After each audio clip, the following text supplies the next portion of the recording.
Body and Blood by Michael Gallagher. 1. Father James Keaton awoke with a start and blinked into the darkness. Slowly, the sound of the patter of rain and tree limbs being brushed against the window crept into his sleepy mind. His 68-year-old body, heavy with autumn slumber, attempted to massage him into resting again, but he groggily fought it. It's probably nothing, he thought, but quickly discarded the false comfort. It was never nothing. What day was it? Sunday. No, technically Monday. They knew the collection is in. Money. Always money. Sometimes food too, but always money. There it was again, that pull at his mind, telling him it wasn't his imagination. It was time to go. He reluctantly pulled himself upright on the rolling cot that served as his bed in his modest room in the rectory of St. Gregory Thaumaturgus Roman Catholic Church, where he was pastor. He rubbed his face vigorously to wake himself up, then shuffled over to his closet. Inside, he punched a button on the wall panel that caused a small yellow light to begin blinking. In another part of the rectory, a large, much brighter yellow light silently flashed, bright enough to pierce the veil of sleep. This was to alert the other priest living there, Father Acano, to potential trouble.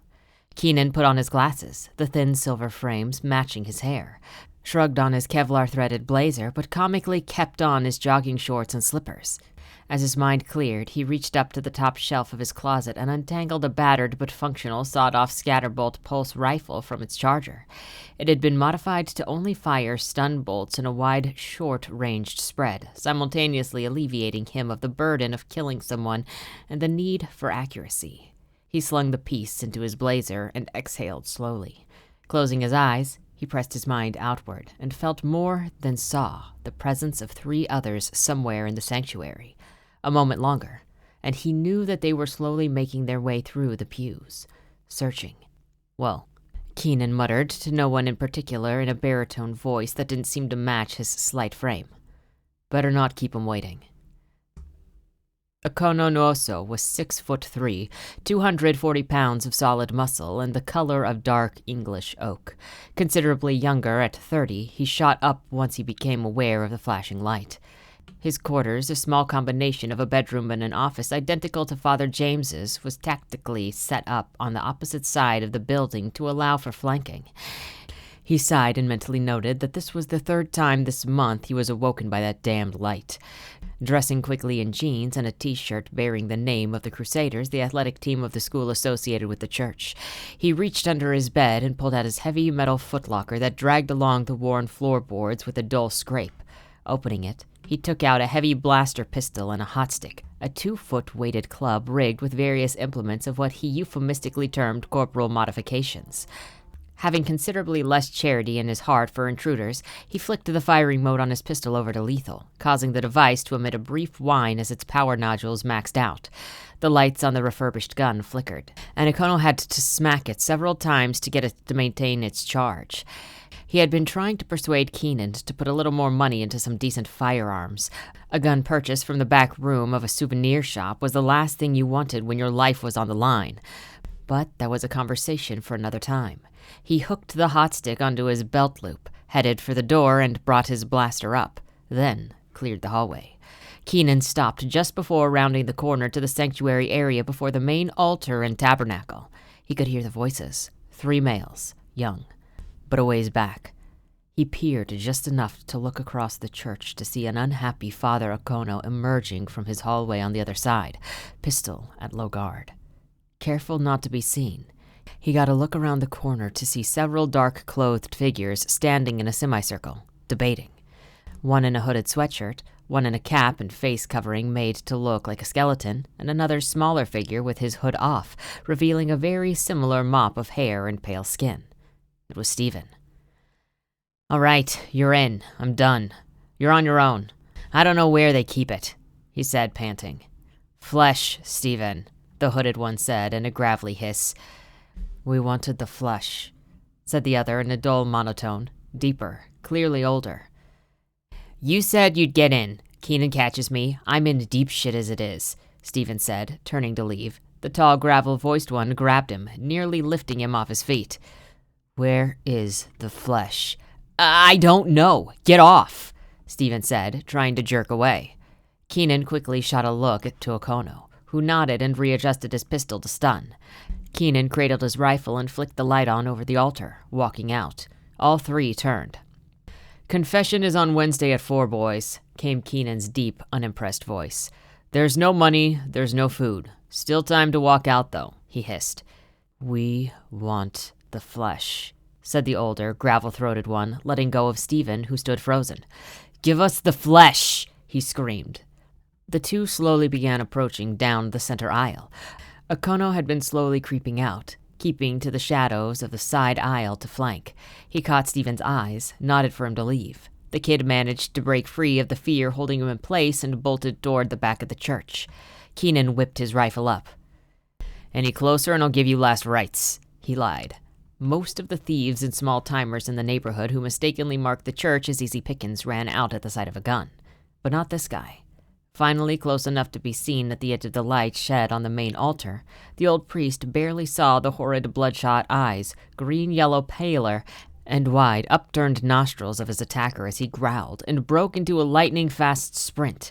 Keenan paused for only a second in shock, but it was a second too long, and the booming blue blast from his rifle went wide.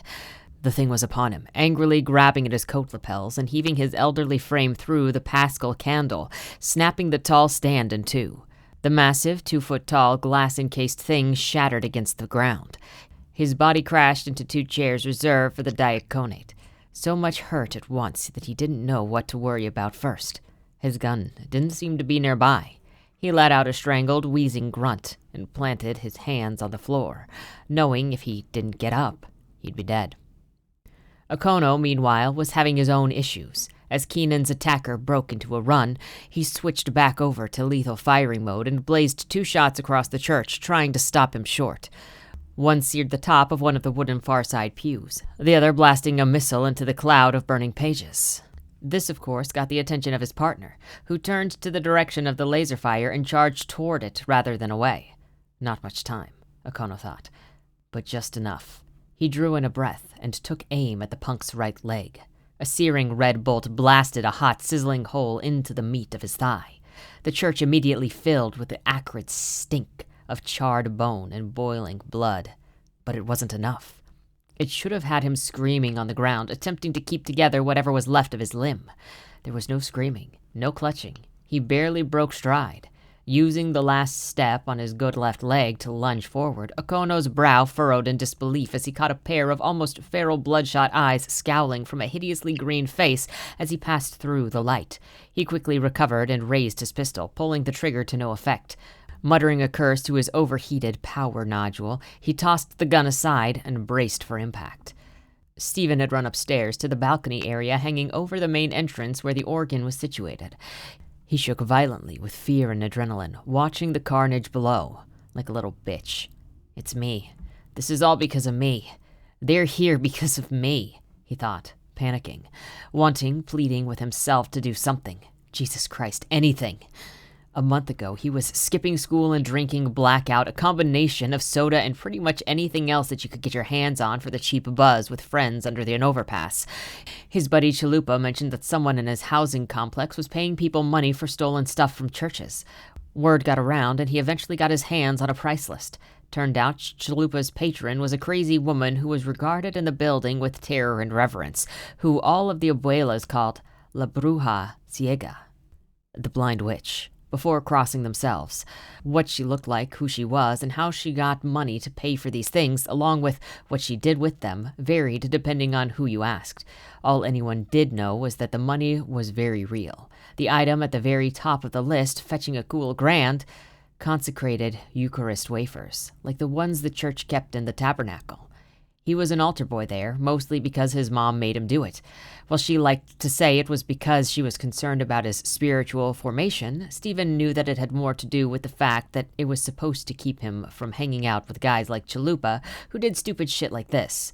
Now he had led 2 of the Brujas guys into the church, thinking that he could point the way and get out, then make bank once his tip proved useful. But deals with the devil never go as promised. He watched as Father Keenan was tossed around like a rag doll by one ghoul, and even Father Okono struggled to put down the other. He cursed inwardly, his face growing hot as tears welled up in his eyes at what he had done, looking around for anything that he could use to help. And then he saw it. The ghoul crashed into Okono, who was just able to get a hand up in time to blunt the contact. Okono reached up reflexively, grabbing the punk's ear as tight as he could, twisting and letting out a roar as he pulled down, a sick, wet, ripping sound emitting as he applied the necessary 8 pounds of pressure to tear it away. Both of them crashed into the ground, Okono rolling back and getting up immediately. Amazingly, the thing stood, its legs spurting blood as he put weight on it, standing in the blue, red, orange rays of an outside streetlight filtering through the stained glass window. Skinny, wet red streaked freely down the side of its face. Remembering the hot stick, Okono unclipped it from his belt loop and flicked the switch that activated the industrial-grade heating coils that surrounded the top 6 inches of the business end. He pushed down the fear and awe of what he was looking at. His mind briefly thought of Keenan as he heard his grunting. "Be right there, father," he yelled before running full bore to his foe, who was aggressively limping toward him.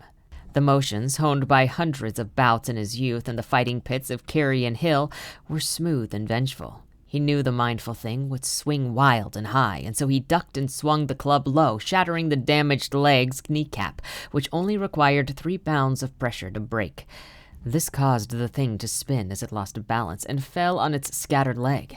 He followed that up with a brutal and fast chop to the trachea, 5 pounds of pressure, which collapsed with a dull crunch, sending the thing falling back as it uselessly flailed and swung at the air. Okono stood over the thing's crushed body, its clawed fingers still grabbing out to him as it gave strained, useless wheezes for breath. "Wide is the gate," he said grimly. He then reared up, raising the hot stick high, and slammed it into the thing's head repeatedly. It soon stopped moving. Remembering Keenan, he ran up the center aisle toward him as the organ started playing. Keenan drew in a breath, his ribs burning as he did. He forced himself onto all fours just in time for his attacker to deliver a savage kick to his side. "Give us the flesh!" he screamed again. Letting out a low, wince-inducing groan, Keenan crawled for his life. He made his way through the rubble of the broken candle stand and shattered glass toward the gun. The precious weapon was just a few feet away. "St. Michael, defend us in battle." He prayed between painful breaths. He could hear Okono's footsteps pounding down the aisle, but wondered if his brother would make it in time. "The flesh!" it screamed, slamming its foot into his side, rolling him onto his back as he let out a pained yelp. "Be our protector against the weakness and snares of the devil." He forced the words out, his old heart pounding in his neck. His hand instinctively grasped around, subconsciously searching for his rosary. The thing stood over him, peering down, human, and yet not. "Father!" he heard. Okono, just feet away, reared back his club, ready to deliver a bone-crushing blow. He felt his hand fall on the cool glass of the flask-like a vodka bottle he'd forgotten was in his jacket. His vision blurred as he fought to breathe. And then, hope. An ear-splitting, off-key rendition of Come Feast at this table began to fill the sacred place, its ancient marble walls and empty pews the perfect vehicle to make it as loud and reverberant as possible. Keenan wasn't able to help but laugh. The ghoul that had manhandled him suddenly looked up, clearly disturbed by the booming, discordant organ music. Keenan's fingers curled around the bottle tightly, rising to his feet in a surge of inner strength. "May God rebuke him!" he grunted, bringing all of his strength and weight behind palming the bottle and smashing it into the thing's head, connecting and letting out a massive crunch as glass struck skull. It was enough to send the ghoul stumbling around off balance and into the oncoming path of Okono's club. The head lolled back at an angle it shouldn't have. Flesh and hair sizzled and smoked from contact with the heated end, and the thing finally collapsed. Keenan let out a painful cry, clutching his side, and slid to the floor. His hand bled freely. Okono dropped his hot stick and raced to his side. James, are you all right?" he asked, gently checking the old priest over. Please," Keenan bleated out. "What, James? What is it?" "The organ. Oh, God. Make him stop."